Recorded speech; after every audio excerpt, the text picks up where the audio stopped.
rivaling with the Dutch. Then the British occupied India, a territory they exploited until 1947.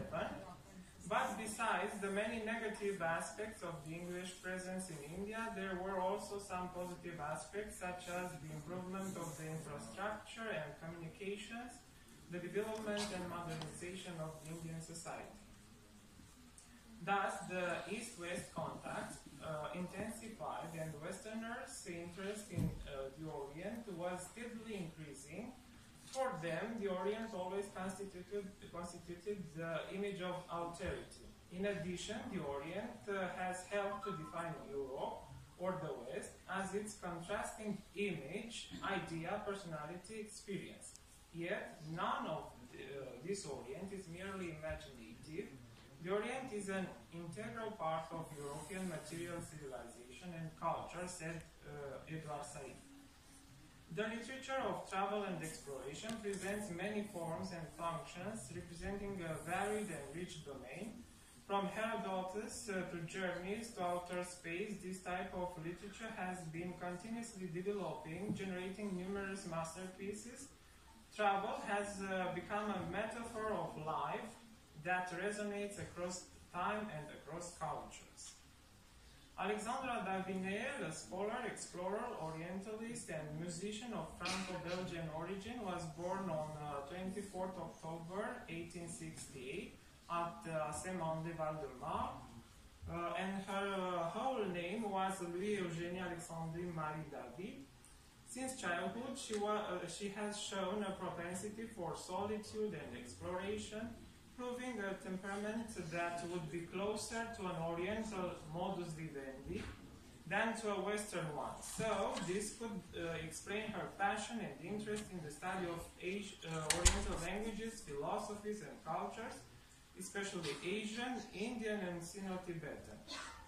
Alexandra followed her passion for Orient, studying Sanskrit and Tibetan languages at the Collège de France and the École Pratique des Hautes Études, where she also started her studies on Indian philosophy and Buddhism. She first traveled to India between 1891 and 1893, and in 1910, the French Ministry of Education recognized her merits and knowledge of Orientalism and sent her back to India to continue her research. During this period, she met Prince Sitkyong of Sikkim. In 1912, in Sikkim, she had a meeting with the 13th Dalai Lama, temporarily in exile in Sikkim because of a Chinese invasion of Tibet. Alexandra Davinel, being the first Western woman who he received in the audience, between 1914 and 1916, Alexandra lived as a hermit in the Himalayas. And between 1918 and 1920, she lived in Gumbun Monastery in Tibet, where she studied the philosophy and practices of the Tibetan monks. Following an 8-month-long walk, she arrived in Lhasa in February 1924. At that time, Tibet was closed to foreigners, accompanied by her adoptive son, Lama Puryongden. The adventures of this journey are the subject of the book My Journey to Lhasa. Her husband died in 1941, and 5 years later, in 1946, Alexandra returned permanently to France with Yongden, who died in 1955. Alexandra Davinel died on September 8, 1969 in Din. As a result of her travels and studies, Alexandra Davinel has published many books dealing with Indian culture and philosophy, as well as the culture, philosophy, lifestyle, and religious and esoteric practices of the Tibetans. The novel Mipam, the Lama of the Five Wisdoms, is based on the manuscript presented by Lama Yongden to her adoptive mother, Alexandra Davinel, who worked it out, polishing it as the French writer argues in the introduction. Yongden's intention was to provide Western readers with a fictional text which helped them have a more detailed and true picture of Tibet. The title indicates in Nuche the subject of the novel, which follows the development of the little Mipam, a Turku, reincarnation in Tibetan, of the abbot of the Narong monastery. The recognition of Mipam as a Tulku fails at first, but his mother, Champal, is firmly convinced that her little son is the reincarnation of a god, because at his birth there were miracles and miraculous events. After this failure, Mipam, in Tibetan his name means the invincible, passes through a period of apprenticeship in astrology at his uncle, Tsipa, astrologer in Tibetan, Shezrab.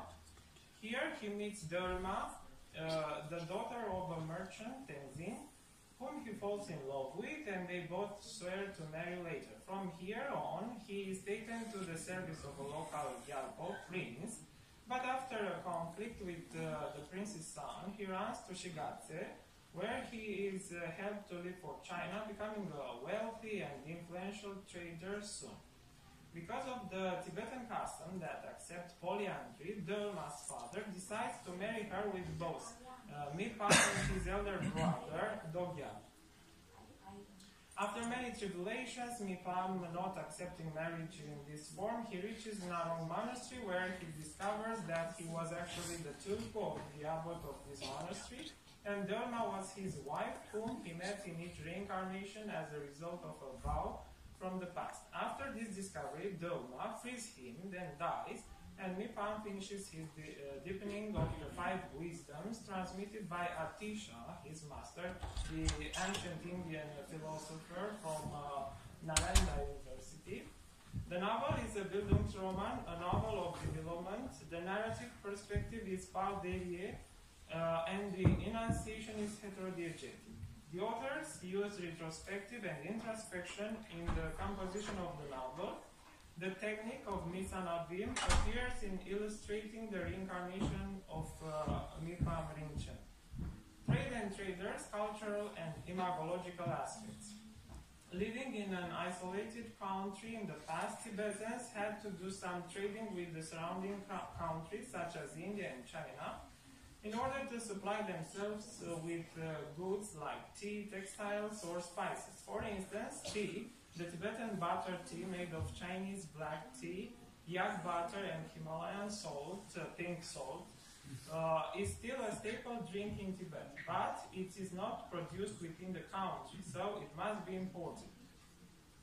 The main route for tea trading between Tibet and China was called the Tea Horse Road, because the tea bricks were brought to the Tibetan plateau by, why I say tea bricks, because the Chinese black tea, called pu'er tea, was compressed into cakes of different forms to be easily transported.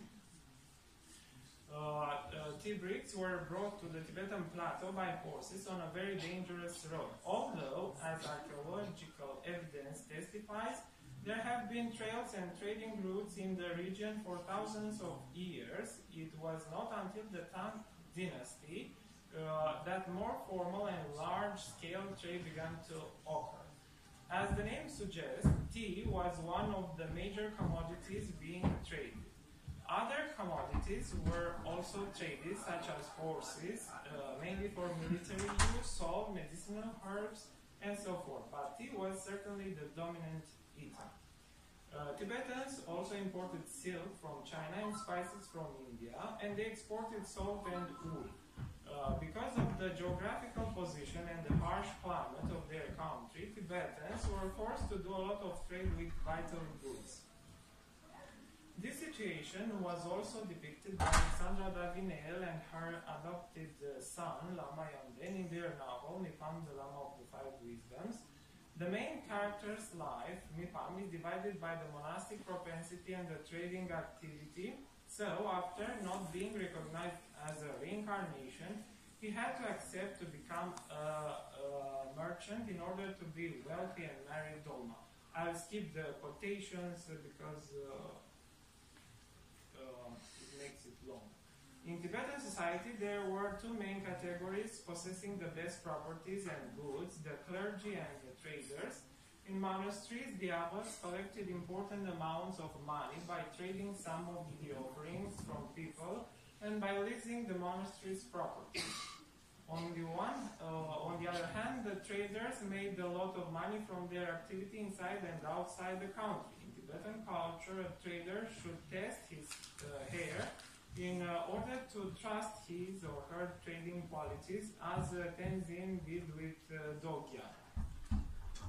At the beginning of his career, Mipam is not so sure about his choice, and he is oscillating between being and introducing himself as a trader or as a scholar.